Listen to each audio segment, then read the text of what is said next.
So, Modern Horizons 3 is currently snapping formats in half, especially Nadu in Modern. So, in good news, Bloomburrow is not going to be nearly as powerful as our pushed summer release set. But there still might be some interesting and powerful cards in the set, and I want to try to take a look at those today.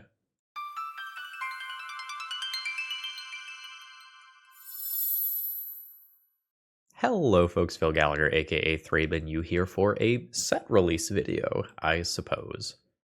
Now, Modern Horizons 3, and to a lesser extent a few of the things that came before it, such as Grief, are currently breaking formats in half.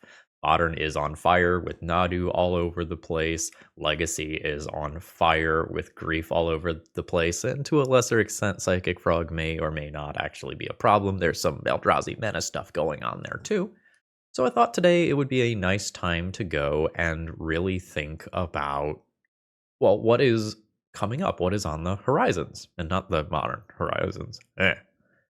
So today we are going to take a look at some of the more powerful cards from the Bloomburrow set. Now, temper your expectations for a little bit, because we are coming from the lens of Modern Horizons 3, which is the pushed summer set that, like, we know is supposed to be over the line. Bloomburrow is a perfectly reasonable release where we have a handful of things that might find their way into Legacy, cEDH, things of that nature. So I'm going to start by paying the bills, and then I'm going to talk about my general thoughts on Bloomburrow as a set as a whole, and then we're going to dive into a whole bunch of specific cards. Should you find that you need any of these cards from Bloomburrow or some of the others, I think there's a bunch of Commander Smash hits from this set in particular, consider checking out toamagic.com. That's Tales of Adventure. You always get fast, free shipping on every order, and promo code ThrabenU will save you 5% on your order on top of that. And should you need a place to store your deck lists, or you want to find some fun deck lists, consider checking out moxfield.com. I'm not logged in currently, I'm just on their generic landing page, and you can see that a ton of your favorite creators use Moxfield. Oh hey, look, it's me! And you can see the hundreds upon hundreds upon hundreds of decks that I've made here. I think I've got 500 some odd here myself. Alright, let's jump into the content. Alright, let's start with general impressions of the set, and I'll try to keep this quick. I think that this is a set that is going to go down as a fan favorite, despite not having a high overall power level. I think this set is very mechanically interesting. I think it offers a lot to Commander players in particular, while still giving a very good limited experience. And I think introducing some interesting things into smaller environments such as Standard. That is my sort of armchair impression before I play with any of the cards at all. I think from a flavor perspective, the combination of like cute animals and like red wall animals on an adventure vibe is going to resonate with a very wide audience. I expect this to have like I remember this block vibes. And in a time where we have an absolute just like deluge of product coming out, creating a memorable set experience, I think is pretty meaningful. But you're probably not here for basic impressions, so why don't we start diving into some individual card choices. This is not organized in any particular way. I kind of did my research by skimming a bunch of people's other lists for things that have, high impacts in formats, and doing a little bit of research on my own. Should you want more than what I have offered you here today, if you are a cEDH player, I recommend Lamora's Cards, Lemora, Lamora's Cards video on the impact of cEDH, Bloomburrow on cEDH. Emma Partlow wrote a nice article going over some of the better cards from the set, and the professor has sort of a long-winded, like half an hour video over like the top 5 cards of the set with more of a commander eye. If you want more content than just this, I recommend all 3 of those highly. All right, future feel here from the post-video world. I forgot some stuff. So, number one, Garrett, thank you very much for a dealer's choice donation deck list that I'm kind of using to support the time to research and do the editing for this video. Or from people like you is what keeps this channel going. Number two, I absolutely forgot to talk about Iridescent Vine Lasher. So now this gets honorary, you're going first because I forgot about you status. So this has landfall, which we historically know is quite good with fetch lands. Whenever a land you control enters, this creature deals 1 damage to target opponent. And this is a creature with offspring, which I'll talk about properly within the video, but it's essentially kicker. You can pay an additional 2 as you cast a spell. If you do, when this creature enters, create a 1/1 token copy of it. So I like this card because this is a thing that you can play on turn 1, maybe do 1 or 2 points of combat damage with it initially, and then every land that you make is just a couple of points of damage. So I think very realistically, this is 1 mana, maybe about 5 damage over the course of a game, which is at above a lightning bolt rate, which is pretty reasonable. Many black decks in Legacy that are doing aggressive things are struggling a little bit on the 1-drop slot, and I'll show off a couple in a second to make that point.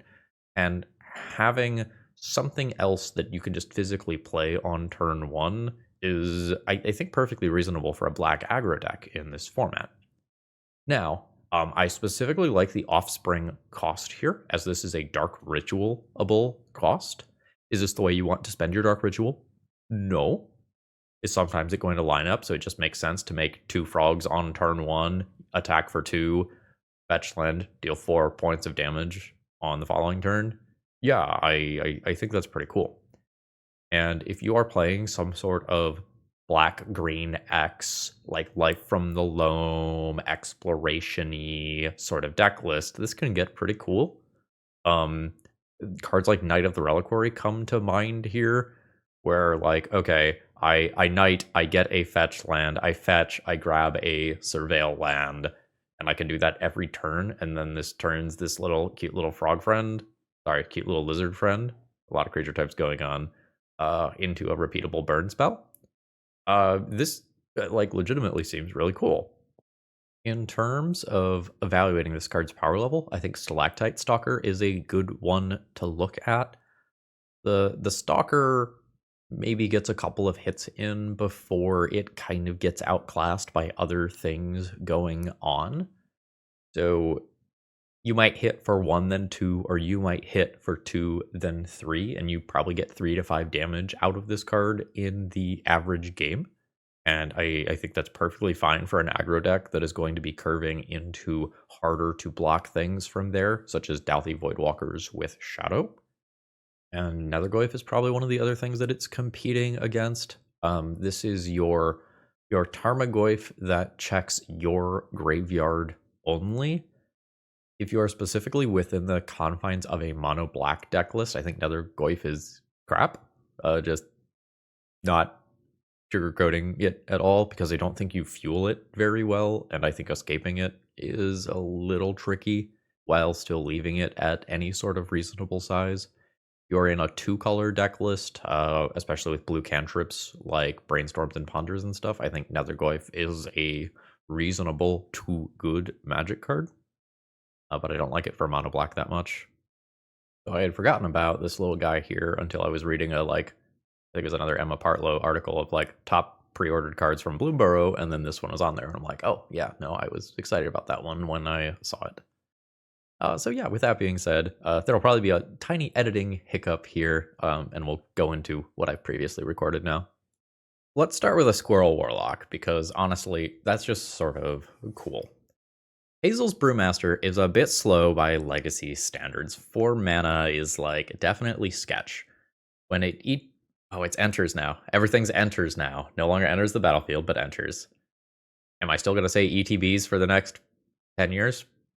Probably. When it enters or attacks, exile up to 1 target card from a graveyard and make a food token. Foods you control have all activated abilities of all creature cards exiled with Hazel's Brewmaster. So why am I even talking about this card? Well, there have been a few videos recently where Agatha's Soul Cauldron has absolutely impressed me as a core part of a legacy deck. And Hazel is similar to Agatha's Soul Cauldron. It's not exactly the same, but it's similar. And so ultimately, what we would like to do is win the game the turn that we would play Hazel's Brewmaster. So when it ETBs, we get our first food token. That means that we would like to win the game immediately with a single food token. Now, is that possible? The first thing that comes to mind to me is Devoted Druid. So your food is not a creature, right? So you don't care about the -1 counters. So a singular food can generate infinite mana, and usually if you produce infinite mana in a game of Legacy, you can win somehow. Walking Ballista comes to mind, and that's something that would already probably be in this style of deck. So if you are looking for redundancy for an Agatha's Soul Cauldron combo deck list of some kind, Hazel might be reasonable to do. I don't think you set out to build a deck around Hazel in Legacy, but if you are looking for redundancy in an existing Agatha Soul Cauldron deck, this might be good. Next up, we've got Polywog Prodigy. So this is a 1/3 frog wizard with evolve, meaning that if you have another creature come into play, if that creature has greater power or toughness than this creature, you put a +1/+1 counter on your Polywog Prodigy. Whenever an opponent casts a non-creature spell with mana value less than Polywog Prodigy's power, you draw a card. So this is something that I'm almost excited about. The text here is mana value less than Polywog Prodigy's power. So if this was equal to Polywog Prodigy's power, and every cantrip my opponent cast turned into a free cantrip for me, I would be stoked about this. So if you can put a +1/+1 counter on this, if you can evolve this thing, this turns into some scary tech for an anti-blue mirror. But otherwise, at baseline, this is just triggering off of, like Baubles and Moxen and such, and you wouldn't like sideboard this in versus those decks because this doesn't actually win the game. So this is one of those things that is like almost there. I think I would be excited about this in competitive EDH, where those games are going to have a large number of players all playing all their Mana Crypt, Mana Vaults, things like that. Like, this is a very reasonable 2-mana play. Problem here in Legacy right now is that, like, we just have better 2-mana options. Like, Psychic Frog is a much more consistent source of card advantage. Psychic Frog also doesn't evolve the previous card we had on screen, so that's not great. And if we count Murktide Regent as a 2-mana card, or, we have Orcish Bowmasters as well, the competition is probably just a little bit too high in Legacy for us to be excited about this card. But brewers are going to brew. The next one is a bit player, but it's actually probably pretty good, and it's Into the Floodmaw. We're going to ignore the fish for a minute. Return target creature an opponent controls to its owner's hand. We have a billion different things that do that for 1 mana. So what's the difference here? Well, we can gift our opponent a tapped 1/1 blue fish creature token. If we do so, if the gift was promised, instead we return target non-land permanent an opponent controls to its owner's hand. Legacy decks have used a large number of these sorts of effects in the past, especially from the Storm style decks, where you want something that can both bounce a Hate Bear out of play and bounce like a Trinisphere out of play. So any sort of thing that can do that is absolutely relevant. But most of these effects come with some sort of downside. Bane of Vapor, for example, allows your opponent to make copies of it to just be able to instant speed bounce anything you want. So is this card going to replace Chain of Vapor in Storm decks? Maybe not, because Chain of Vapor has some very powerful lines where you bounce your own stuff to build Storm count. But the downside of a 1/1 fish token in a legacy power level format is, generally speaking, very, very, very low. Next up, we have a lovely little otter wizard, Coruscation Mage. Okay, Latin lesson. Coruscation, there, it's from a Latin verb that essentially means to like vibrate or glitter, hence like the glowing orb that is in its hand here. This is the next in a long line of like what we tend to refer to as the pinger effects. Whenever you cast a non-creature spell, 1 damage to each opponent. Cool. What sets this one apart is that if you draw it later in the game, you can use Offspring, which is essentially Kicker with a new name. If you kick this, you pay an additional 2 as you cast it. If you do, when the creature enters, you create a 1/1 token copy of it. So this is a creature that has the ability to, turn every cantrip you play into 2 direct damage to face. Do I expect this to see any amount of real legacy play? No. No, I do not. Do I expect people to try? Yes. Yes, I do. Specifically in those like Echo of Eons, Draw 7, the Riddler type shells where you are just churning through and playing a very large number of spells. Like, I could see someone trying out this Otter Wizard because, like, sometimes you just need, to take a turn off to get to the point where you actually think you can storm off, and this is a decent thing to play as your win condition. Some of those decks are just trying to do Orcish Bowmaster things in the first place. Maybe this is something that could keep them from playing 1 extra color. Am I excited about this? No. Do I think people will mess around with it? Yes. And if you are doing something that specifically wants you to deal exactly 1 damage to someone, then this effect is absolutely good and fine, but generally speaking, I have not been impressed by this sort of stuff when I have tried it out within the context of Legacy specifically. But if you're an Obnixilis cEDH player, I guess you're eating good. All right. This is one of the first ones that I came across that actually raised an eyebrow for me because the potential of this card is very high. So, 3/3 legendary Weasel Mercenary with honestly pretty banger art. It's got Menace, so it's got Evasion. That's a nice start. When it deals combat damage to a player, exile cards from the top of your library until you exile a non-land card. You may cast that card by discarding a card rather than paying its mana cost. So the dream here is maybe play this on turn 2 with a piece of mana acceleration of some kind, attack with it on turn 3, flip into an Emrakul, take an extra turn, deal the remaining 18 damage. Awesome. That's the dream. But what is the average of this card? What is this card actually going to do in a regular game of, Legacy, cEDH, whatever? So it seems to me like the way you abuse this is with a top of library tutor of some kind. You can play some sort of worldly tutor effect. If you're a standard player, Insatiable Avarice came out in a recent set that lets you look for things on top. If Vampiric Tutor or equivalent is legal in your format, then I think this card starts to get pretty exciting. The infamous Cruel Claw is one of those things that raises my eyebrow for its potential, but something that I talk a lot about in card evaluation is what is the card's ceiling versus what is the card's floor, and where do you expect this card to fall on average relative to those two places. So the floor of this is a 3 mana 3/3 Menace in Rakdos colors, which, it's fine.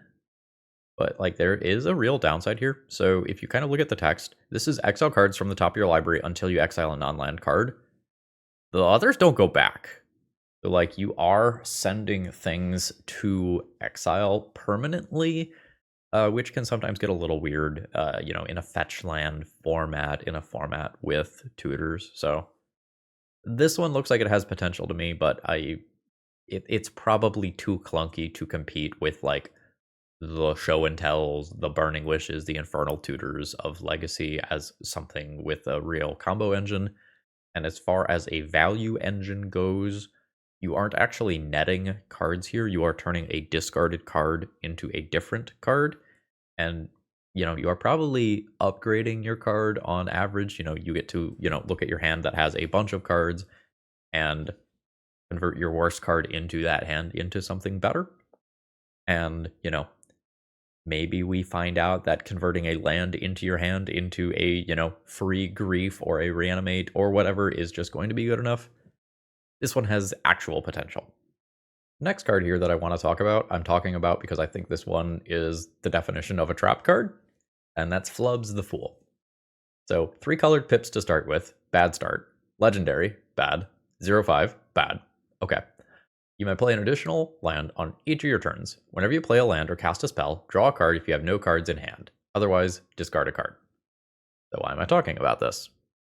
Legacy combo decks, especially Storm decks, will sometimes play a Song of Creation effect, which looks really similar to Flubs. You get an additional land, you draw some cards when you cast spells, and it has a downside associated with discarding. Cool, sounds similar. Flubs costs less. Okay, but Flubs is also incredibly awkward. You get 1 additional land drop each turn. Cool. Flubs is very awkward in that it initially is likely to be some sort of card disadvantage, and things that cause you to discard cards tend not to be good unless that discarding is immediately giving you a high impact. So Psychic Frog comes to mind, right? Discarding cards to Psychic Frog tends to mean that you immediately end combat, and you don't even have to discard the cards to get the impact of the threat of what can happen here. I think to make Flubs work, you have to both build your deck around Flubs and then also maybe have some sort of active discard outlet in play that gives you value and allows you to go infinite. Like something I say on a decent amount on the channel is like, is the juice worth the squeeze? Is it worth it to actually build around this versus building around any of the other more powerful things that already exist in the format? And I think the answer is just absolutely a resounding no. I find this card very clunky and awkward, yet I see a whole bunch of people being really excited about this card. Respect it for the tribute to the Fool Arcana, and move on, folks. I don't think this one is playable. Next up is Kitsa Otterball Elite. And I'm gonna use a boomer reference here real quick before we evaluate this card. This is the best Merfolk looter ever printed. Most notably, the upgrade here being that it is not actually a merfolk, so it's got that going for it. But it also picks up vigilance and prowess, 2 extra points of toughness, and the ability to copy target instant or sorcery spell you control and choose new targets for it. Now, you only get to do that if its power is 3 or greater, but it's still a relatively powerful ability. I expect this to see a large amount of constructed play. Maybe Legacy is not the home for that specifically, but like prowess is a strong keyword. Vigilance is a strong keyword. Having the ability to attack with this, threaten a decent amount of combat damage, and also threatening, cantrip, bolt, you copy bolt late game in something like that. That's pretty cool. The mana required to make this thing really scale up, like in order to copy, you need to cast 2 spells first, unless you are doing something else to increase its power and toughness. So at a minimum, you probably need 5 mana, right? Like 1 mana spell, 1 mana spell, 1 mana spell, 2 mana copy. Like that's probably what you're looking at. Like this is some cool reach. Maybe you can get cute with some madness effects. Maybe you can get cute with some baubles. Manamorphose is another thing that you could do with it. Um, this is a card that raises my eyebrows in terms of what it is capable of. And also, like, if you just happen to want to put things into your graveyard, like reanimating Atraxa is something that is very real, for example. If you are in some sort of Esper reanimator shell, all your random cantrips you're using to dig for your combo also just grows this, gives your opponent something that they might fire their removal off, so your creature sticks around for later.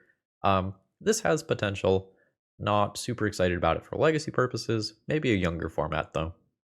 Next up is something that will see legacy play because someone will pay me to play it. Maha, Its Feathers Knight. This is a 6/5 flying trampler with ward of discarding a card that turns all of your opponent's creatures into creatures that have base toughness 1. So why is someone going to pay me to play this card? Why am I saying this? Well, there are a handful of different effects that just give all creatures or creatures your opponents control -1, -1. So the idea is that you can create a black prison deck that just eliminates all of your opponent's creatures. They never get a thing. If they have no creatures and all of your creatures are just, giant 6/5 flying monsters, that game ends very quickly. And hopefully you can build that in a way where most of the pieces are actually respectable. Should you play a 5 mana card in Legacy on average? No. Is this fun? For me. It's fun for me. So like this is a little bit of a meme, but maybe, something like this slips through in some very weak constructed format as something a little real adjacent to do. Let's talk about some more Storm adjacent stuff. Let's do Ral Crackling Wit here. So the most important part here is whenever you cast a non-creature spell, put a loyalty counter on Ral Crackling Wit. That ability has proven to be strong in the past already. Specifically in the context of like Ruby Storm decklists, especially in Modern. So Ral Monsoon Mage is a like Baral effect, something that makes your instants and sorceries cost less, and it actually flips into a standalone win condition beyond that. Because it enters the battlefield with an additional loyalty counter on him for each instant and sorcery spell that you have cast this turn. So the idea of casting a large number of spells, having this enter with a large amount of loyalty, and then immediately being able to -8 exile the top 8 cards of your library. You may cast instant and sorcery spells from among them without paying their mana costs. Like, that's awesome. So now let's go back to Otter Ral. Otter Ral is double the cost of Ral Monsoon Mage. So Ral Monsoon Mage on turn 2, you play it, you pass the turn, that's your setup turn, and on turn 3, you probably go off and win the game the majority of the time. This is much, much, much slower. There is this dream of like playing this, firing off a whole bunch of spells, immediately drawing 3, giving all your instant and sorcery spells storm, and just going absolutely wild. Like a kid at a candy store, just you're going ham. But I think in reality, this is probably going to end up being a relatively disappointing Planeswalker. Like, it technically defends itself with the +1, which is cool. The prowess does play into the card, like the sort of stuff that is already going to be in your deck, but I think this one is just ultimately too slow and is a trap relative to other Storm things that you can be doing across all the sorts of formats. And generally speaking, I think a lot of the Storm stuff from Bloomburrow is not going to hold up for more powerful formats. So Storm Splitter is another Storm card that exists at 4 mana. Whenever you cast an instant or sorcery spell, you create a token that's a copy of Storm Splitter. Exile it at the beginning of the next end step. So, like, I'm not excited to play a 4 mana 1/4 haste, even if on average it is 3 of them or something like that per turn cycle. That is just like not getting it done. It feels like if we think about like level of risk willing to be taken in printing Storm cards, it feels like if this is high risk, like Bloomburrow is like kind of over in this direction, where a lot of it feels more like prowess rather than I am going to kill you right the fuck now. If you fall into the very very narrow subset of people who like ancient tomb white decks, like your angel stompy sort of things, then Warren Warleader might excite you. It's a 4/4 base creature. Whenever you attack, you either make a 1/1 white rabbit creature that's tapped and attacking, or attacking creatures you control get +1/+1 until end of turn. So kind of on its own, nothing else around.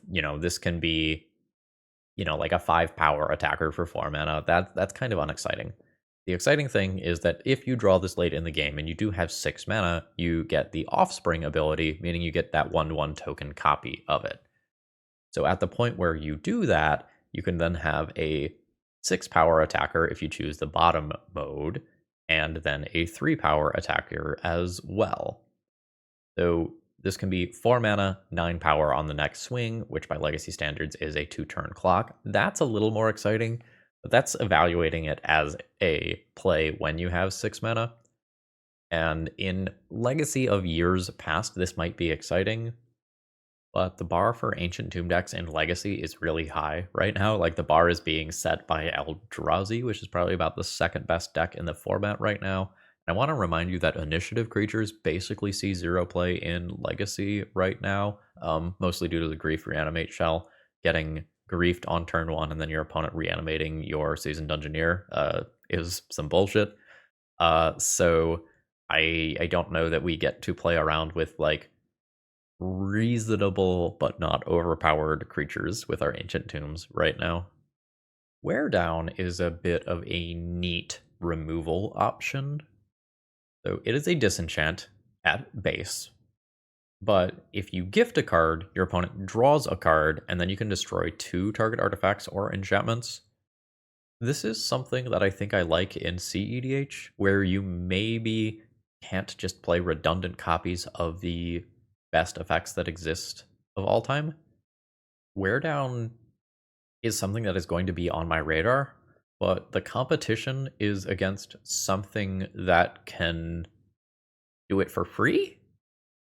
Pitching a card is a real cost, but Force of Vigor is often an incredibly solid tempo play that you can just hardcast later on in the game. Does not give your opponent a card. So, like, Wear Down specifically might see some play. Like, it is a sorcery that is something that is burning wishable. And it's like burning wishing for the ability to nuke 2 enchantments. I think that's a pretty unique effect. So this is Wear Down is on my radar. I don't know that I'm excited about it, but I'm not going to forget that it exists. My cat is walking around just off camera, so if you watch real close, you might get a look at Mr. Percy. Whoops. All right. Oh yeah, there he is. Hello, Mr. Percy. You're on the internet. All right. The next one is a card that I think is pretty powerful, and that is Innkeeper's Talent. At the beginning of combat on your turn, put a +1/+1 counter on target creature you control. So that is its baseline ability, is sort of a Luminarch Aspirant style card, which has seen a very respectable amount of vintage play for what that's worth. Now, if you level it up, permanents you control with counters get Ward 1, and beyond that, if you get to the 4 mana level 3 version, if you would put 1 or more counters on a permanent or player, put twice that many of each of those kinds of counter on that permanent or player instead. All sorts of Magic formats have seen tons of +1/+1 counter themed decks, especially with like hardened scale type cards that have the ability to scale up the number of +1/+1 counters granted by effects. And if you have one of these doublers, and Innkeeper's Talent is now putting 2 +1/+1 counters on one of your creatures each turn, it feels like you just kind of win combat. My primary issue with this card is that, like, this is not a card that has the potential to win the game on its own. This does require synergy. It does require building your deck around it. But this is a very neat card. I expect this to see some degree of constructed play, and any sort of effect that has words like twice as many, double that, Like, those are always slam dunk for commander picks as well. The final card that I want to talk about in this section of the video is 3 Tree City. So, when it enters, you choose a creature type. For 2 mana and tapping this land, add an amount of mana that color equal to the number of creatures you control of the chosen type.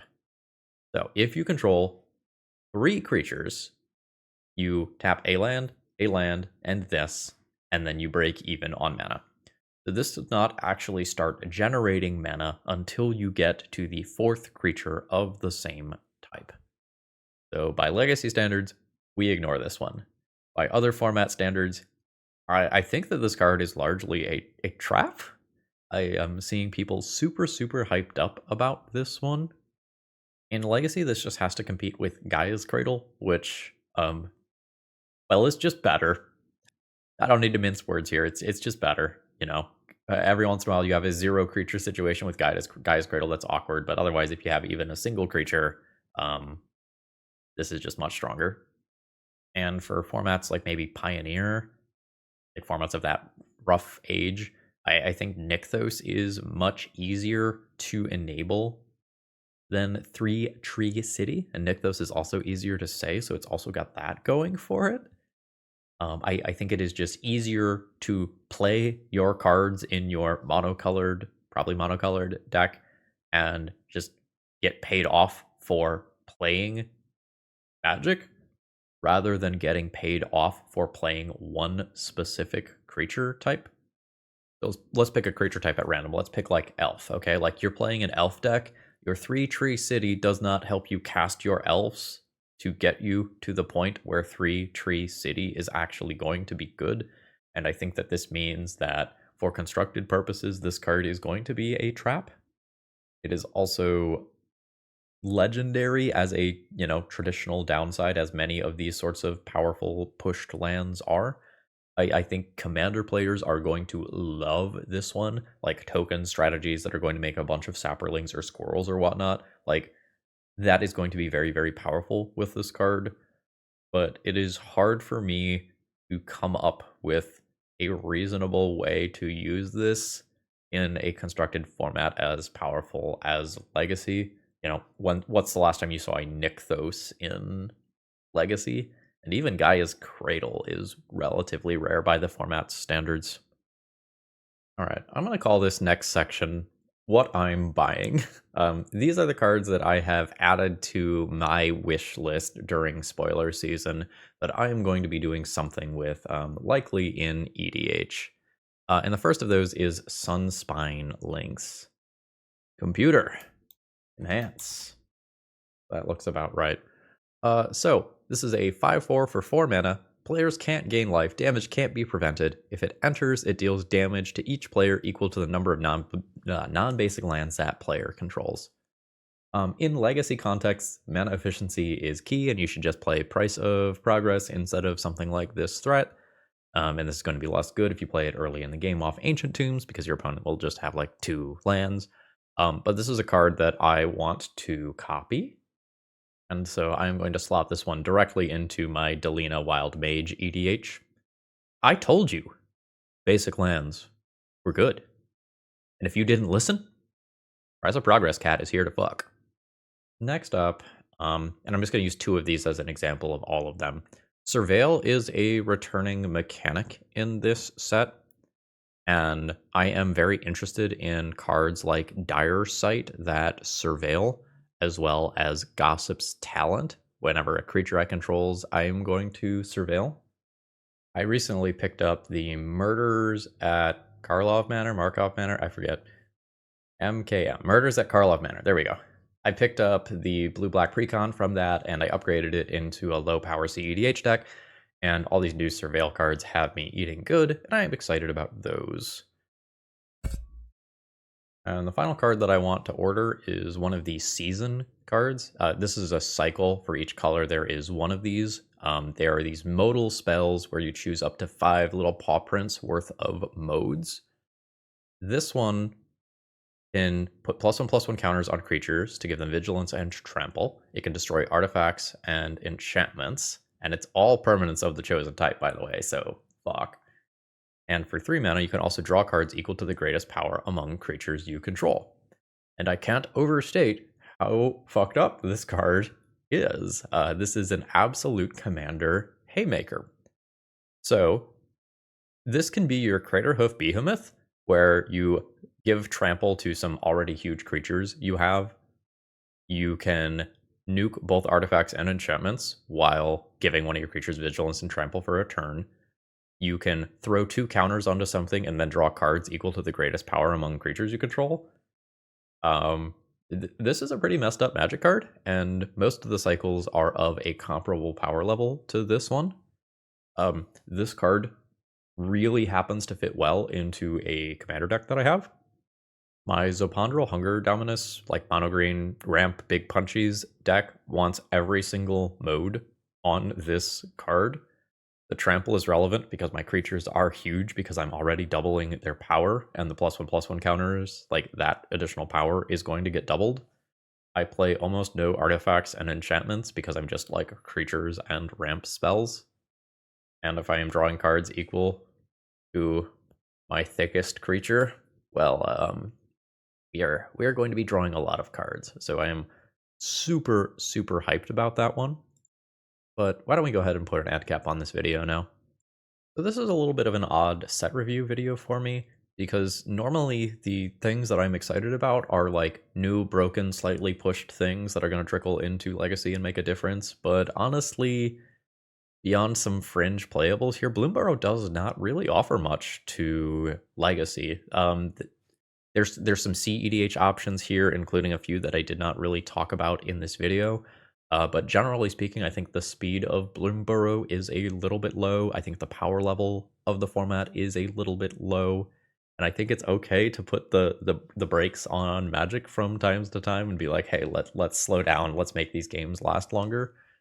Because the Grief Reanimate style gameplay where everything is hyper condensed into the first couple of turns does not necessarily make for good Magic. And I am hopeful that the Bloomburrow cards are going to make for good Magic. I am excited about this set from the perspective of a commander player who has a lot of new toys for decks that I already own, and I think there's a lot of potential to brew around cool new legendary creatures. But I think the best way to sum up my thoughts on Bloomburrow are, I had the choice to record early access with Bloomburrow, and I didn't do it because I didn't think the set made enough of a difference to Legacy gameplay, specifically to physically make it worth my time to try new cards versus like Eldrazi and Psychic Frogs and Griefs that are running around in the format. So yeah, why don't we call it a day there? Folks, if you think that I missed something, some cool common and uncommon, slipped through the cracks of what I talked about today, please throw those down in the comments below. I would love to read about them and educate myself. I didn't comb through every single card in the spoiler. It didn't seem like it was a powerful enough set to really warrant doing so. And I hope you all have a wonderful rest of the day, and good luck to you in all of your pre-release events. See ya.